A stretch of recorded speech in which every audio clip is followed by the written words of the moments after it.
Muito bem, a Nádia está aqui junto com a gente, o Beija-Flor, e agora, nesse momento, a gente traz uma entrevista com o economista, consultor empresarial, membro ali no CODEM e também do Conselho da ASSIM, da Associação Comercial, João Adolfo.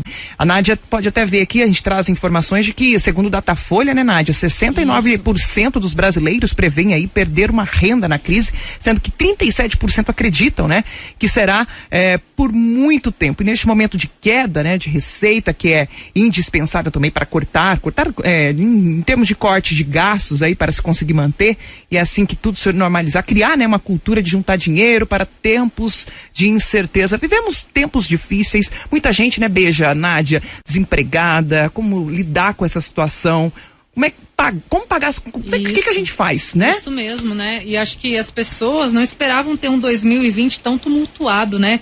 E muito, a crise, né, chegou, cadê o dinheiro? Muitas pessoas que ficaram com emprego, foi reduzida a carga horária, e daí o salário abaixa e as contas aumentam. E o João já está ao vivo com a gente, né, João? Boa tarde, João. Muito obrigada pela sua participação aqui.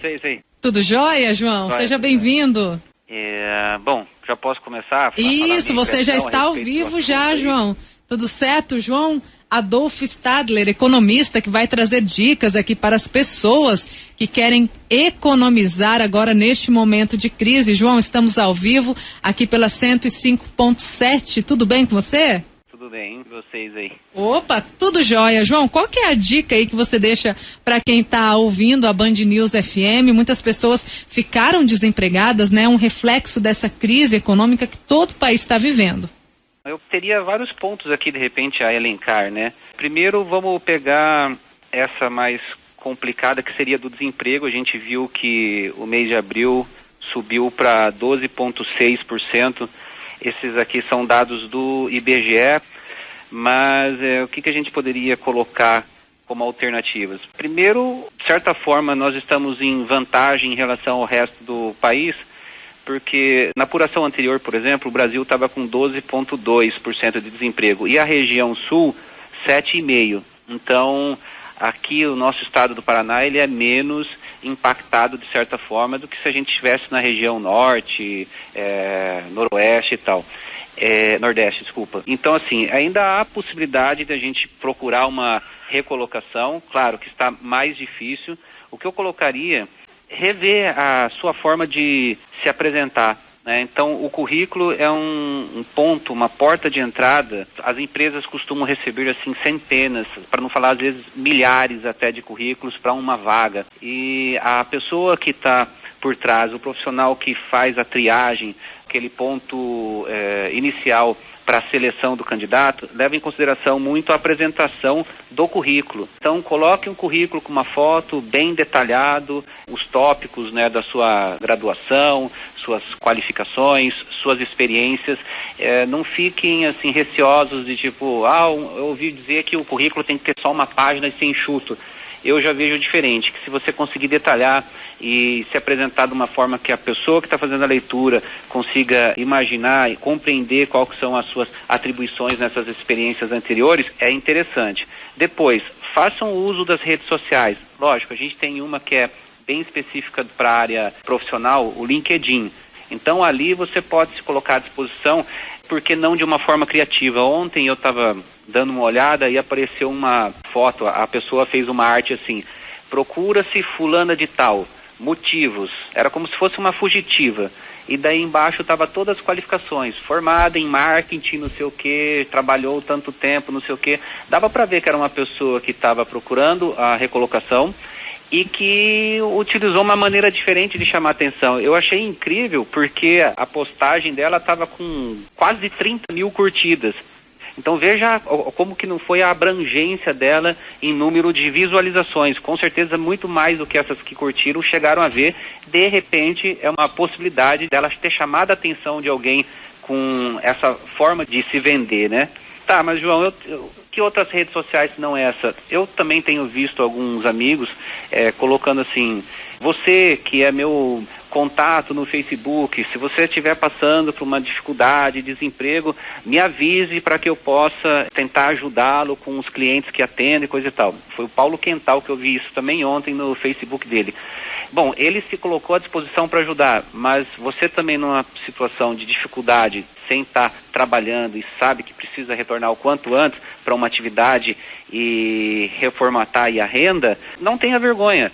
Se não quer se expor tanto, né, de uma forma assim tão pública, mande para todos os seus contatos, relembre os amigos do passado, quando eu trabalhei na empresa A, na empresa B, e coloca, né, olha, estou procurando. Sabe por quê? Quando a gente trabalha a questão do comercial numa empresa, a gente tem que abrir a boca do funil. Eu faço uma campanha e consigo atingir 1.000 potenciais clientes. Porém, minha taxa de conversão é só 10%, 5%. Então, de 1.000, eu consigo efetivar a venda 100, 50. Como que eu faço para aumentar minhas vendas? É tentar abrir, então, essa possibilidade. Eu não quero atingir a 1.000 pessoas, eu quero 2.000, 3.000. Porque se eu continuar mantendo essa mesma taxa de conversão, consequentemente, as minhas vendas aumentam. Então, serve até para a gente se vender como mão de obra, né? Vamos disparar para o máximo de pessoas possíveis, meios, redes, sites especializados. Maringá, a gente tem um aqui muito famoso, né? Fora esses, procuram outras alternativas, encaminhem para as agências de emprego. No passado, quando eu trabalhava como CLT, tinha, assim, umas 5 agências de emprego muito famosas. Mas hoje em dia eu vejo que tem muitos escritórios especializados que são, assim, parte de alguma assessoria, consultoria de RH, e eles têm também um trabalho de banco de dados, de fazer anúncio de oportunidades nos clientes que são atendidos. Então, faça uma busca geral nessa questão. Fora essa melhora na apresentação e o número de pessoas que você vai tentar abranger, exercitar o network. Coloco assim, eu como um profissional autônomo, participo de muitas entidades, esferas, então estou lá dentro do CODEM, estou dentro da SIM, faço parte da BNI, de repente me relaciono com pessoas de algum partido, eu fui delegado no Corecon, que é o Conselho dos Economistas. Eu tenho um amigo meu que é o Dr. Raimundo, ele sempre fala, nossa, João, deu uma minguada para mim aqui, como é que eu faço para conseguir clientes, como é que você faz? Eu falei assim, mas Raimundo, o que você faz de noite? Eu chego em casa, fico com a minha esposa e com o meu filho.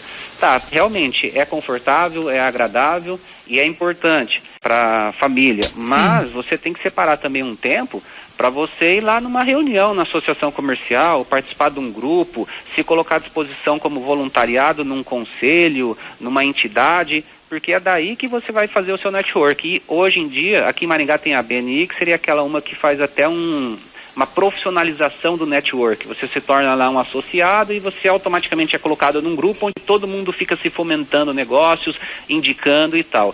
Então, nessa parte do combate ao desemprego, seriam essas as minhas dicas. Ô João, você falou sobre a criatividade, né? Que as pessoas precisam se reinventar, mas você falou também que a nossa cidade, a nossa região, aliás, a região sul, é uma das menos afetadas em todo o país se comparado com a região nordeste, né? Por que isso? Será que por causa das empresas, o que temos aqui, o que, na sua opinião, difere esse percentual? Eu penso que, historicamente, a região sul já é melhor organizada.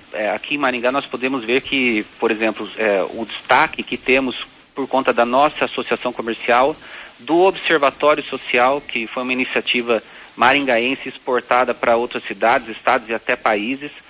Temos também o Conselho de Desenvolvimento Econômico, são todas, assim, iniciativas da sociedade civil organizada, em conjunto ou em paralelo com o suporte do poder público, da prefeitura. Essa sinergia, acredito, desse planejamento que vem desde a fundação da cidade, aqui estou falando, mas também depois a nível estadual ou de região sul, é que faz a diferença. Também próprias questões, de repente, não sei se climáticas, mas veja como a agricultura aqui é muito forte, né? E de repente, se eu vou numa outra região mais serrana, né, com seca, que já não consegue ter a mesma produtividade nessa parte da agricultura. E o Brasil, ele é muito forte em agricultura, ele é deficitário na questão industrial.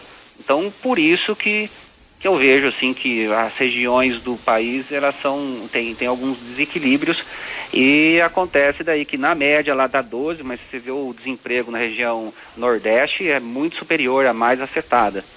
Bom, João Adolfo, é a Bia que está falando. A pergunta que eu gostaria de fazer para você, muita gente nessa situação de desemprego, como é que ficam as contas e principalmente na questão de cartão de crédito? A sua dica seria o quê? Tirar do débito automático, fazer negociação com o banco? Como seria? Porque as parcelas vencem, os juros sobre juros sobrecarregam, a abusividade, a gente vê que tem situações neste caso. O que você orienta a nossa população, os nossos ouvintes?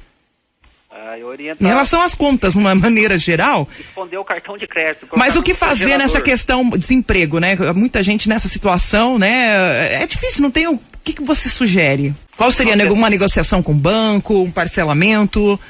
No caso da pessoa já está com uma dívida em aberto, já com um cartão estourado, seria isso, né? É isso. Você tem que entrar em contato com a operadora.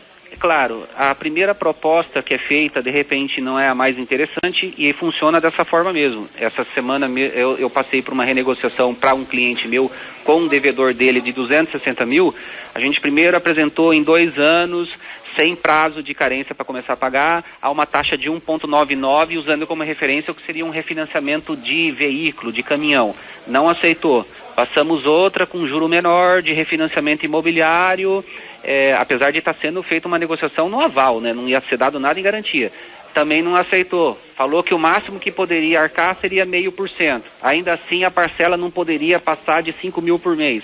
No final das contas, acabou ficando uma carência de 2 meses para começar a pagar a taxa de 0,5% e 5 anos para pagar. Aí foi feito um acordo, descrito tudo num documento, uma confissão de dívida assinada em cartório, e agora vamos ver se consegue honrar dessa maneira. Então funciona assim também. Quando você entra em contato com um credor teu, na condição de devedor, você tem que falar, abra o jogo, eu consigo no máximo tanto por mês, eu tenho interesse, mas eu só começo a pagar a partir de agosto.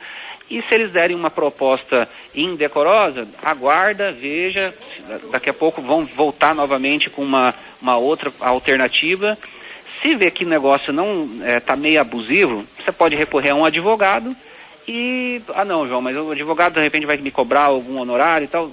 Pode procurar recorrer ao PROCON também. Uhum. Eles costumam intermediar. Quem já foi no PROCON sabe como funciona. Você fica lá, alguém entra e faz o contato para você, tenta, para você não acabar assim dispondo mais uma vez, ele estou aqui com uma pessoa, está achando que é abusivo, etc e tal, o que vocês conseguem? Você se compromete, então, em até uma semana, dar um retorno a respeito disso, né? Agora, eu estou colocando um caso bem extremo, a pessoa assim não tem condição nenhuma de estar fazendo uma reformatação dessa dívida. Agora, de repente, fala assim, puxa vida, eu estou vendo que eu não vou conseguir pagar o cartão. Todo mundo sabe que pagar o mínimo 15%, 12% é ruim, mesmo que depois venha um parcelamento sugerido a 6%, 8%, é uma taxa muito alta. O que poderia ser feito? Refinanciar seu carro.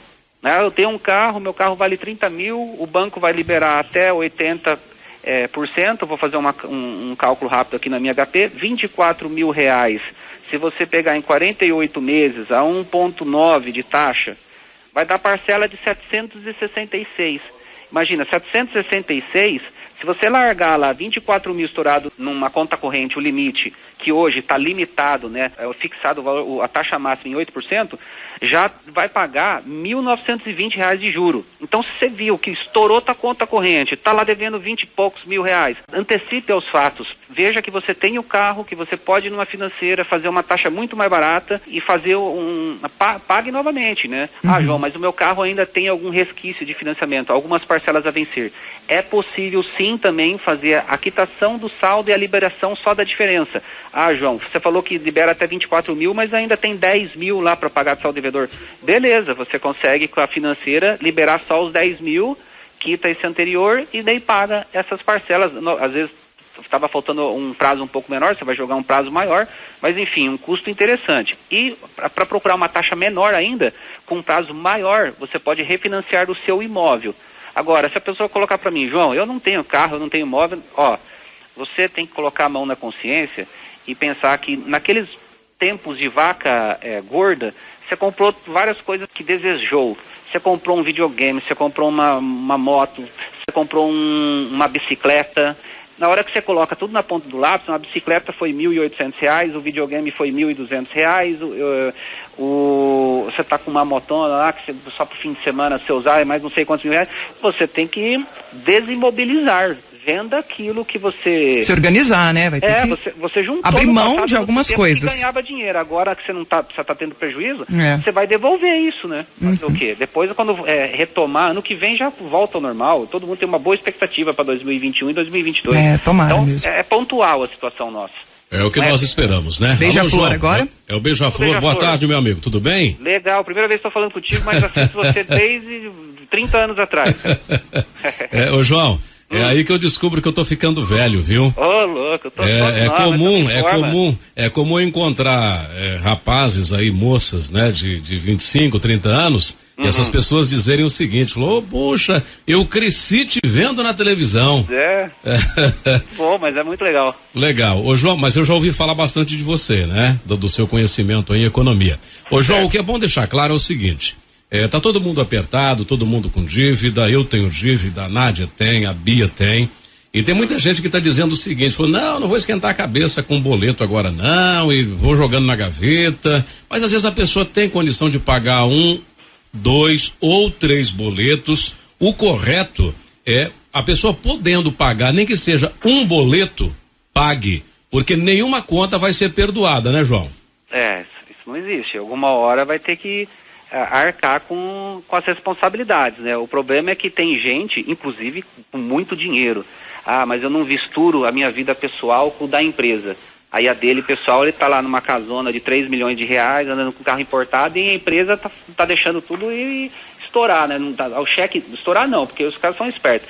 Susta tudo o cheque, e daí aquilo vai voltando, e depois que renegociar preço a juro de banana. Tem muita gente que está se utilizando indevidamente da situação. Mas, claro, tem aquelas que estão realmente apertadas, a gente tem visto principalmente a perda da renda com o desemprego. Eu coloco assim, que em várias situações que eu atuo, pode ser assim, o mix de produtos oferecidos pela empresa, as regiões ou cidades atendidas, os colaboradores dentro do quadro de funcionários, você faz a curva descer. Para quê? Para saber qual que é o que dá maior rentabilidade, qual que é o que dá mais faturamento, qual que é o maior salário, enfim. Tem que fazer algo nesse sentido também. Nas finanças pessoais, existe também um ranqueamento daquilo que é mais necessário para o que é mais supérfluo. De repente, o aluguel, não, é necessário, mas espera lá. Dentro do que eu estou enxergando aí, me parece que esse ano não pode sofrer ação de despejo no caso eu não pague o aluguel. Bom, então esse aí eu consegui, por força da lei, vou segurar. Não, mas a luz e a água, não, isso aí eu não sei. Tem que pagar, que senão corta com tantas vencidas. Alimentação, vou readequar. Eu acho assim que naturalmente está todo mundo cortando, né? O meu cartão de crédito que vinha R$6.000, agora está vindo 3. Por quê? Não estou mais almoçando fora, não estou jantando fora, não estou mais viajando, fazendo alguma coisa de lazer de fim de semana, mas ainda assim, de repente, quem não tinha aquela disciplina de fazer os apontamentos disso e acompanhar, sempre quando tem essa crise, lá em 2015 eu fui muito convidado para falar, né, o que era para fazer, e as dicas são as mesmas, gente. A gente tem que relacionar qual foi o dia que eu gastei, o que eu gastei, qual que foi o valor, totalizar, ver o que está dando de resultado. E daí, dessa forma, você pode estar até fechando no vermelho, mas você vê que não é algo assim que vai perder tudo, acabar a vida. Você tem que também avaliar a sua situação patrimonial. Pera, eu estou fechando com prejuízo? Mas eu tenho algum patrimônio, né? Eu tenho alguma coisa que paga da casa, eu tenho meus eletrodomésticos, se você botar tudo na conta do lápis, você vê qual que é a sua realidade patrimonial. Então você não está quebrado, falido, né? O pior é quando a pessoa não consegue enxergar nada da realidade financeira e daí fica num desespero e deixa o psicológico ser afetado, né? Ok, muito obrigada pela sua participação, João. Seja sempre muito bem-vindo aqui nos estúdios da Band News FM. Obrigada aí por trazer dicas preciosas para o pessoal que precisa economizar neste momento. Obrigada, viu? Tá joia. Um abraço, um beijo pro trio aí. A Bia, a Nádia e o Beija-flor. Relembrei o quarto aí, tava no espírito acompanhando nós aí. Tá mas é comum, não deixa de viu, ser, João? né? É comum, é comum. Família, né? Às vezes você tá andando na rua, a pessoa estiver lá do outro lado na calçada, pinga-fogo. É normal, um abraço, meu amigo. Não confundi com o Benedito, pelo menos. Ainda bem, né? Mas se fosse também não tinha problema nenhum. Muito obrigada, João. Bom trabalho, tá? Tchau, tchau.